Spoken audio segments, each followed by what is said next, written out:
Ellie looked over Grant's shoulder at the X-ray and breathed out slowly. "You think it's an Amazicus?" "Yes," Grant said. "Or a Triassicus. The skeleton is so light." "But it's no lizard," she said. "No," Grant said. "This is not a lizard. No three-toed lizard has walked on this planet for 200 million years." Ellie's first thought was that she was looking at a hoax. An ingenious, skillful hoax, but a hoax nonetheless. Every biologist knew that the threat of a hoax was omnipresent. The most famous hoax, the Piltdown Man, had gone undetected for 40 years, and its perpetrator was still unknown. More recently, the distinguished astronomer Fred Hoyle had claimed that a fossil winged dinosaur, Archaeopteryx, on display in the British Museum, was a fraud. It was later shown to be genuine. The essence of a successful hoax was that it presented scientists with what they expected to see. And, to Ellie's eye, the X-ray image of the lizard was exactly correct. The three-toed foot was well balanced, with the medial claw smallest. The bony remnants of the fourth and fifth toes were located up near the metatarsal joint. The tibia was strong and considerably longer than the femur. At the hip, the acetabulum was complete. The tail showed 45 vertebrae. It was a young Procompsognathus. Could this X-ray be faked? "I don't know," Grant said, "but it's almost impossible to fake an X-ray, and Procompsognathus is an obscure animal. Even people familiar with dinosaurs have never heard of it." Ellie read the note. Specimen acquired on the beach of Cabo Blanco, July 16. Apparently, a howler monkey was eating the animal, and this was all that was recovered. Oh, and it says the lizard attacked a little girl. "I doubt that," Grant said, "but perhaps. Procompsognathus was so small and light we assume it must be a scavenger, only feeding off dead creatures. And you can tell the size," he measured quickly. "It's about 20 centimeters to the hips, which means the full animal would be about a foot tall, about as big as a chicken. Even a child would look pretty fearsome to it. It might bite an infant, but not a child." Ellie frowned at the X-ray image. "You think this could really be a legitimate rediscovery?" she said. "Like the coelacanth?" "Maybe," Grant said. The coelacanth was a 5-foot-long fish thought to have died out 65 million years ago, until a specimen was pulled from the ocean in 1938. But there were other examples. The Australian mountain pygmy possum was known only from fossils until a live one was found in a garbage can in Melbourne. And a 10,000-year-old fossil fruit bat from New Guinea was described by a zoologist who not long afterward received a living specimen in the mail. "But could it be real?" she persisted. "What about the age?" Grant nodded. "The age is a problem. Most rediscovered animals were rather recent additions to the fossil record, 10 or 20,000 years old. Some were a few million years old, in the case of the coelacanth, 65 million years old, but the specimen they were looking at was much, much older than that. Dinosaurs had died out in the Cretaceous period, 65 million years ago. They had flourished as the dominant life form on the planet in the Jurassic 190 million years ago, and they had first appeared in the Triassic, roughly 220 million years ago. It was during the early Triassic period that Procompsognathus had lived, a time so distant that our planet didn't even look the same. All the continents were joined together in a single landmass, called Pangaea, which extended from the north to the South Pole, a vast continent of ferns and forests, with a few large deserts. The Atlantic Ocean was a narrow lake between what would become Africa and Florida. The air was denser. The land was warmer. There were hundreds of active volcanoes. And it was in this environment that Procompsognathus lived. "Well," Ellie said, "we know animals have survived. Crocodiles are basically Triassic animals living in the present. Sharks are Triassic. So we know it has happened before. Grant nodded. And the thing is, he said, how else do we explain it? It's either a fake, which I doubt, or else it's a rediscovery. What else could it be? The phone rang. Alice Levin again, Grant said. Let's see if she'll send us the actual specimen. He answered it and looked at Ellie, surprised. Yes, I'll hold for Mr. Hammond. Yes, of course. Hammond? What does he want? Ellie said. Grant shook his head and then said into the phone, Yes, Mr. Hammond. Yes, it's good to hear your voice too. Yes? He looked at Ellie. Oh, you did? Oh, yes? Is that right? He cupped his hand over the mouthpiece and said, Still as eccentric as ever. You've got to hear this. Grant pushed the speaker button, and Ellie heard a raspy old man's voice speaking rapidly. Hell of an annoyance from some EPA fellow. Seems to have gone off half-cocked, all on his own, running around the country talking to people, stirring up things. I don't suppose anybody's come to see you all the way out there. As a matter of fact, Grant said, somebody did come to see me. Hammond snorted. I was afraid of that. Smart-ass kid named Morris? Yes, his name was Morris, Grant said.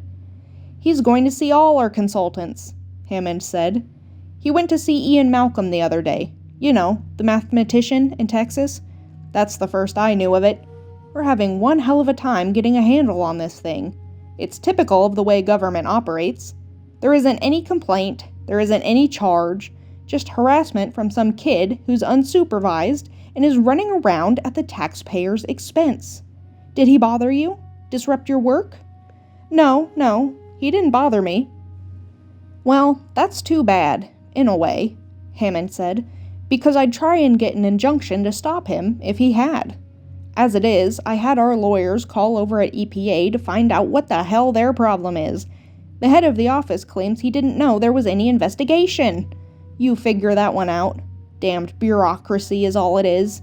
Hell, I think this kid's trying to get down to Costa Rica, poke around, get onto our island. You know we have an island down there. No, Grant said, looking at Ellie. I didn't know. Oh, yes. We bought it and started our operation, 4 or 5 years ago now, I forget exactly. Called Isla Nublar. Big island, 100 miles offshore. Going to be a biological preserve. Wonderful place, tropical jungle. You know, you ought to see it, Dr. Grant. Sounds interesting, Grant said. But actually, it's almost finished now, you know, Hammond said. I've sent you some material about it. Did you get my material? No, but we're pretty far from... Maybe it'll come today. Look it over. The island's just beautiful. It's got everything. We've been in construction now 30 months. You can imagine. Big park. Opens in September next year. You really ought to go see it. It sounds wonderful, but... As a matter of fact, Hammond said, I'm going to insist you see it, Dr. Grant. I know you'd find it right up your alley. You'd find it fascinating. I'm in the middle of... Grant said. Say, I'll tell you what, Hammond said, as if the idea had just occurred to him. I'm having some of the people who consulted for us go down there this weekend. Spend a few days and look it over. At our expense, of course. It'd be terrific if you'd give us your opinion. I couldn't possibly, Grant said. Oh, just for a weekend, Hammond said with the irritating, cheery persistence of an old man. That's all I'm talking about, Dr. Grant. I wouldn't want to interrupt your work. I know how important that work is. Believe me, I know that. Never interrupt your work. But you could hop on down there this weekend and be back on Monday. No, I couldn't, Grant said. I've just found a new skeleton and... Yes, fine, but I still think you should come, Hammond said, not really listening. And we've just received some evidence for a very puzzling and remarkable find, which seems to be a living procompsognathid. A what? Hammond said, slowing down. I didn't quite get that. You said a living procompsognathid? That's right, Grant said. It's a biological specimen, a partial fragment of an animal collected from Central America. A living animal. You don't say, Hammond said. A living animal. How extraordinary. Yes, Grant said, we think so too. So you see, this isn't the best time for me to be leaving. Central America, did you say? Yes. Where in Central America is it from? Do you know? A beach called Cabo Blanco. I don't know exactly where. I see. Hammond cleared his throat. And when did this, specimen arrive in your hands? Just today. Today! I see. Today. I see. Yes. Hammond cleared his throat again. Grant looked at Ellie and mouthed, What is going on? Ellie shook her head. Sounds upset. Grant mouthed, See if Morris is still here. She went to the window and looked out, but Morris's car was gone. She turned back. On the speaker, Hammond coughed. Dr. Grant, have you told anybody about it yet? No. Good. That's good. Well, yes. I'll tell you frankly, Dr. Grant, I'm having a little problem about this island. This EPA thing is coming at just the wrong time. How's that? Grant said. Well, we've had our problems and some delays. Let's just say I'm under a little pressure here, and I'd like you to look at this island for me. Give me your opinion. I'll be paying you the usual weekend consultant rate of $20,000 a day. That'd be $60,000 for 3 days. And if you can spare Dr. Sattler, she'll go at the same rate. We need a botanist.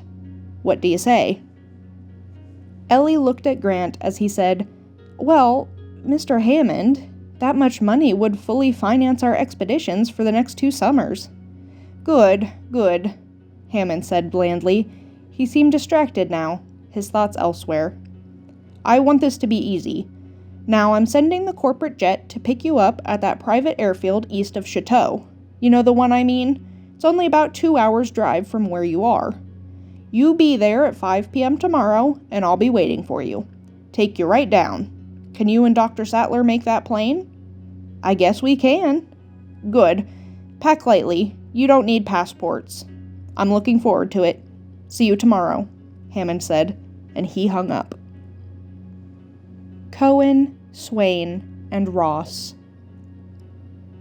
Midday sun streamed into the San Francisco law offices of Cohen, Swain, and Ross, giving the room a cheerfulness that Donald Gennaro did not feel. He listened on the phone and looked at his boss, Daniel Ross, cold as an undertaker in his dark pinstripe suit. I understand, John, Gennaro said. And Grant agreed to come? Good. Yes, that sounds fine to me. My congratulations, John. He hung up the phone and turned to Ross. We can't trust Hammond anymore. He's under too much pressure. The EPA's investigating him, he's behind schedule on his Costa Rican resort, and the investors are getting nervous. There have been too many rumors of problems down there. Too many workmen have died. And now this business about a living pro-comsit whatever on the mainland. What does that mean? Ross said. Maybe nothing, Gennaro said, but Hamachi is one of our principal investors. I got a report last week from Hamachi's representative in San Jose, the capital of Costa Rica. According to the report, some new kind of lizard is biting children on the coast. Ross blinked. New lizard? Yes, Gennaro said. We can't screw around with this. We've got to inspect that island right away. I've asked Hammond to arrange independent site inspections every week for the next 3 weeks. And what does Hammond say? He insists nothing is wrong on the island, claims he has all these security precautions. But you don't believe him, Ross said. No, Gennaro said. I don't. Donald Gennaro had come to Cohen Swain from a background in investment banking. Cohen Swain's high-tech clients frequently needed capitalization, and Gennaro helped them find the money. One of his first assignments, back in 1982, had been to accompany John Hammond while the old man, then nearly 70, put together the funding to start the InGen Corporation. They eventually raised almost $1 billion, and Gennaro remembered it as a wild ride. Hammond's a dreamer, Gennaro said. A potentially dangerous dreamer, Ross said. We should never have gotten involved. What's our financial position? The firm, Gennaro said, owns 5%. General or limited? General. Ross shook his head. We should never have done that. It seemed wise at the time, Gennaro said. Hell, it was 8 years ago. We took it in lieu of some fees. And, if you remember, Hammond's plan was extremely speculative. He was really pushing the envelope. Nobody really thought he could pull it off. But apparently he has, Ross said. In any case, I agree that an inspection is overdue. What about your site experts? I'm starting with experts Hammond already hired as consultants, early in the project. Gennaro tossed a list onto Ross's desk. First group is a paleontologist, a paleobotanist, and a mathematician. They go down this weekend. I'll go with them. Will they tell you the truth? Ross said. I think so. None of them had much to do with the island, and one of them, the mathematician, Ian Malcolm, was openly hostile to the project from the start. Insisted it would never work, could never work. And who else? Just a technical person, the computer system analyst. Review the park's computers and fix some bugs. He should be there by Friday morning. Fine, Ross said. You're making the arrangements? Hammond asked to place the calls himself. I think he wants to pretend that he's not in trouble, that it's just a social invitation, showing off his island. All right, Ross said, but just make sure it happens. Stay on top of it. I want this Costa Rican situation resolved within a week. Ross got up and walked out of the room.